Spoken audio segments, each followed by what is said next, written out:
This is Ask Todd on the Financial Exchange Radio Network. If you have an existing estate plan or are in the market for one, Todd Lutsky is here to answer your questions and help you plan for later life. Ask Todd is presented by Cushing & Dolan, serving Massachusetts and New England for more than 35 years, helping families with estate and tax planning, Medicaid planning, and probate law. Visit CushingDolan.com. Now, here's Todd Lutsky. As promised, we're now joined by Todd Lutsky from the law firm of Cushing & Dolan. We call the segment Ask Todd because it's your chance to ask Todd your estate planning questions.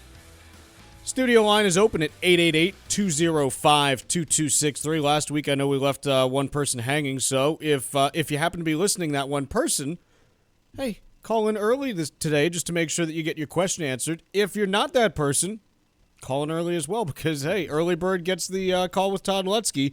888-205-2263. That number again is 888-205-2263. Mr. Lutsky, how are you today? I am doing wonderful, and you? I'm good. Did you see the news that Oasis is coming back with a reunion tour? No, I haven't. They are. I've been singing Wonderwall at work all day today. Yeah? Everyone asked me to stop. Good. I said maybe. In any case, Todd, I want to talk to you a little bit about irrevocable trusts, and specifically, let's say that you're someone who has one of these Medicaid irrevocable trusts. Yeah. Say that you put your home inside of it. Yes. 5 years, 10 years, 20 years later, you say, hey, you know what?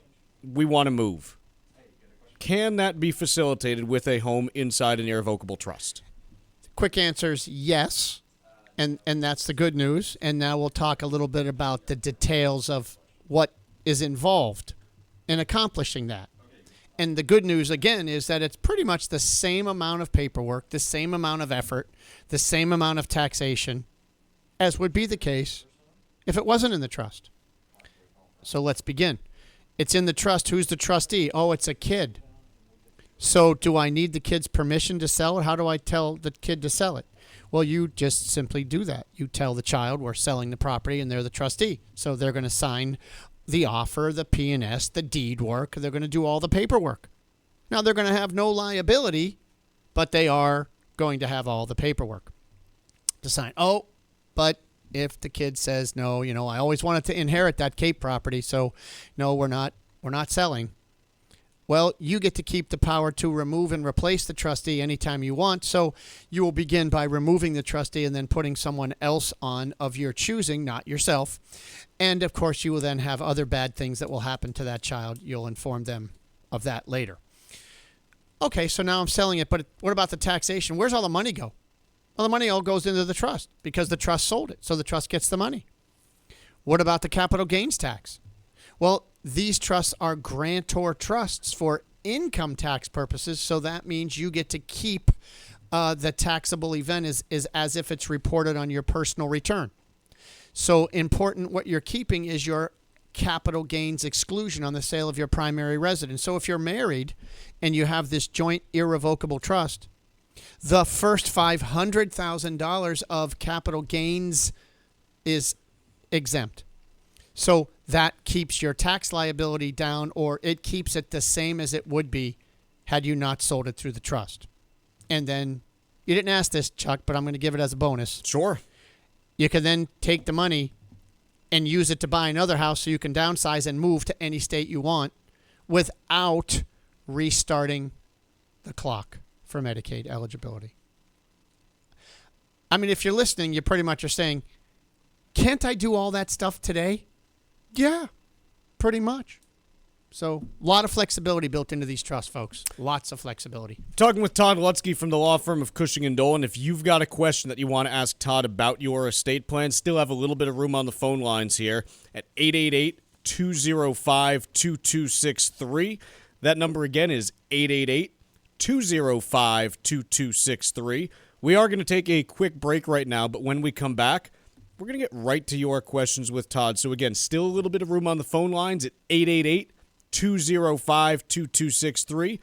Quick break here, and then it's right to your questions with Todd. That number, one more time, is 888-205-2263. Ask Todd with Todd Lutsky every Wednesday at 10:30, only here on the Financial Exchange Radio Network. You're listening to Ask Todd with Todd Lutsky on the Financial Exchange Radio Network.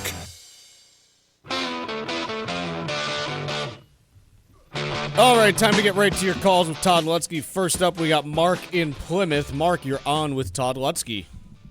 Hi. Good morning, everybody.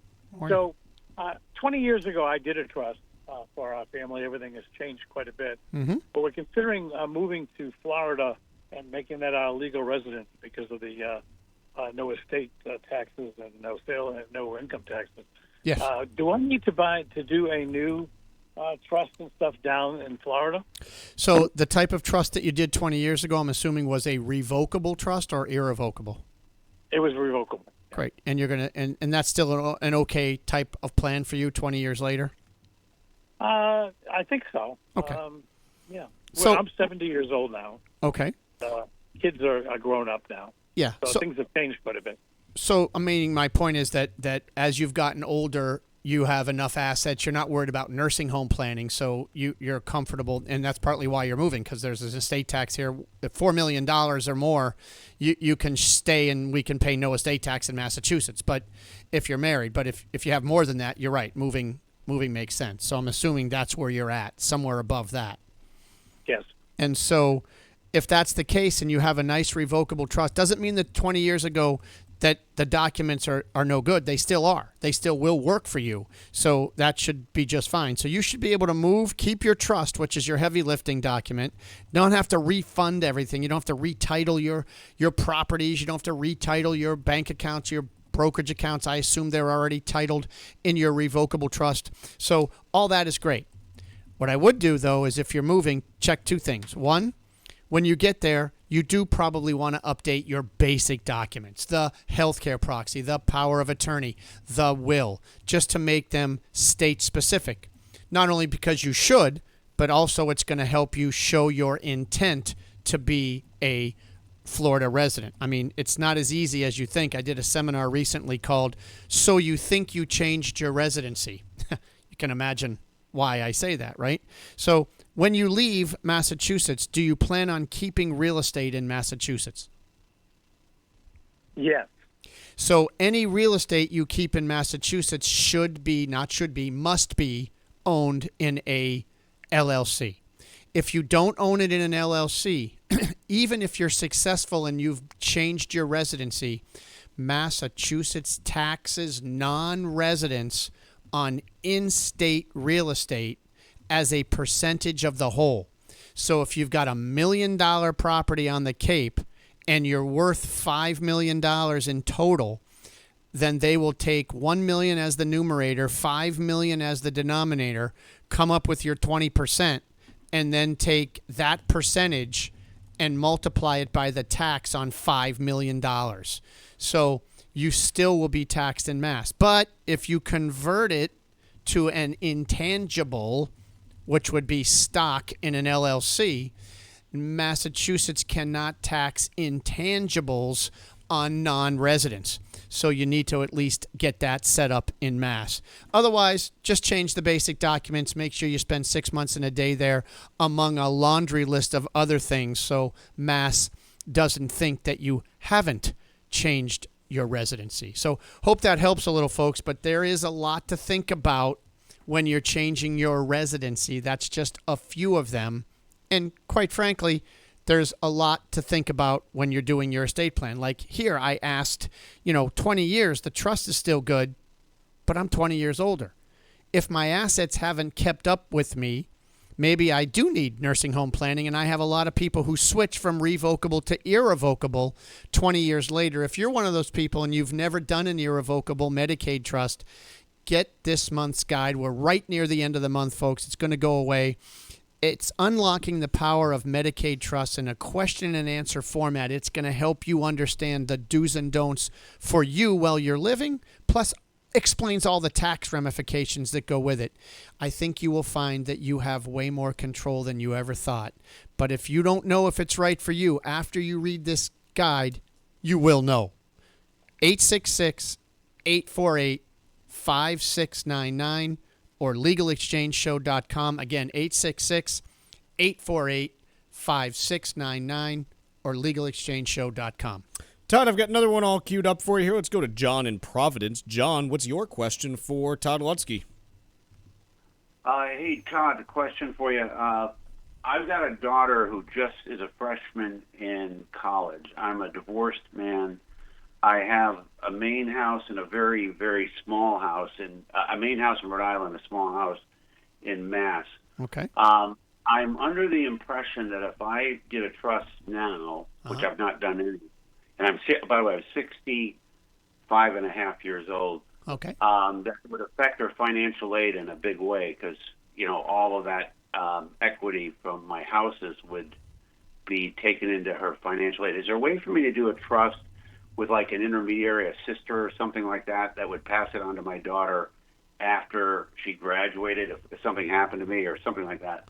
Now, I don't know if you're asking two questions now. Are you saying, do you want a trust that you think is going to shelter for financial aid now, or if you die, shelter for financial aid? Now, because I think it would change her financial aid picture in a big way. I don't think so. I think if she's your daughter and you own those properties right now, they're affecting her financial aid exactly the same as they would be if you put them into any kind of a trust that I can think of. So I don't understand how that would make a difference. Right now, you own the property, so when you apply for financial aid, which I'm no expert on for sure, I think they ask you for all your assets, right? Yeah, So- but they do ask there, is your dependent a beneficiary of any trust? And I think they look at that type of asset differently. They take a different percentage, I believe. No, if she's a beneficiary of the trust, then they're going to say that's hers as well, I think. So you can have it set up so that they don't own it when you die. Perhaps there might be a way of doing it, but again, I'm just not an expert on the Medicaid. I mean, I'm not an expert on the financial side of things for these things. So my feeling is I don't have a trust answer for you on that one. So I hope it helps a little. Todd, we've got another call here for you. Let's go to Diane in Worcester. Diane, you're on with Todd. What's your question? Hi, Todd. Hello. Thank you for thank you for taking my call. I'm 74 years old, and 11 years ago, my husband and I did an irrevocable trust. Okay. My husband passed away, and I ended up by selling the house. Okay. I ended up by paying an awful lot of money in capital gains, but instead selling the house, I did put the money in the irrevocable trust checking account. Mm-hmm. And then when I purchased another home, I purchased the condo. I purchased it with the funds that were in the irrevocable trust account. Yep. Now that was done. I just did that like almost a year ago now. Better hurry though. Get to the question. Okay. The trust was done 11 years ago. Should I be looking at having that looked at again? Okay, so a couple of things here. One, you certainly can have it looked at again. It doesn't mean that the trust is bad just because it's 11 years old. So that's the good news, first and foremost. But you're certainly welcome to have it looked at to see if you think there's a change. I'm a little concerned, and you probably didn't ask this, but quite frankly, I don't know why you paid a lot of capital gains taxes, because if it was sold after your husband died and it was in a properly drafted trust, you should have got a half step up in basis at a bare minimum. It's your primary residence. You should get a $250,000 exclusion on top of that if it's drafted right. So I'm a little concerned about why you paid so much taxes when you did it, because this guide will explain to you that you don't have to pay those kinds of taxes if the trust is drafted right. But please go ahead and get a second opinion, look at it, see if it's okay. And your 5-year clock should be already all set, and the new property should be protected as well. Sorry to squeeze all that in so quickly. Mr. Lutsky, thank you so much for joining us today. Always a pleasure. This has been Ask Todd on the Financial Exchange Radio Network. Ask Todd with Todd Lutsky has been presented by Cushing & Dolan, serving Massachusetts and New England for more than 30 years, helping families with estate and tax planning, Medicaid planning, and probate law. Call 800-393-4001 or visit CushingDolan.com. The views expressed in this segment are solely those of Cushing & Dolan. Armstrong Advisory does not provide any legal or tax advice. Please consult with your legal or tax advisor on such matters. Cushing & Armstrong do not endorse each other and are not affiliated. Elder life planning can be overwhelming, so make sure you're prepared, or you could make costly mistakes that affect your overall plan. Irrevocable trusts are the most common type of trust that folks use for financial protection, and while they can be complicated to create, they help keep your assets safe because they contain specific protections that many of us need, like the possibility of eliminating your estate taxes. Cushing & Dolan are experts in elder law and taxation, and they can devise a plan that covers you in every area where issues can arise. Their new guide is called Unlocking the Power of Irrevocable Medicaid Trusts. Learn more about how these trusts can benefit your family by calling 866-848-5699 right now. That's 866-848-5699. Or you can request the guide right now by visiting LegalExchangeShow.com. The proceeding was paid for and the views expressed are solely those of Cushing & Dolan. Cushing & Dolan and or Armstrong Advisory may contact you offering legal or investment services. Cushing & Dolan and Armstrong Advisory do not endorse each other and are not affiliated.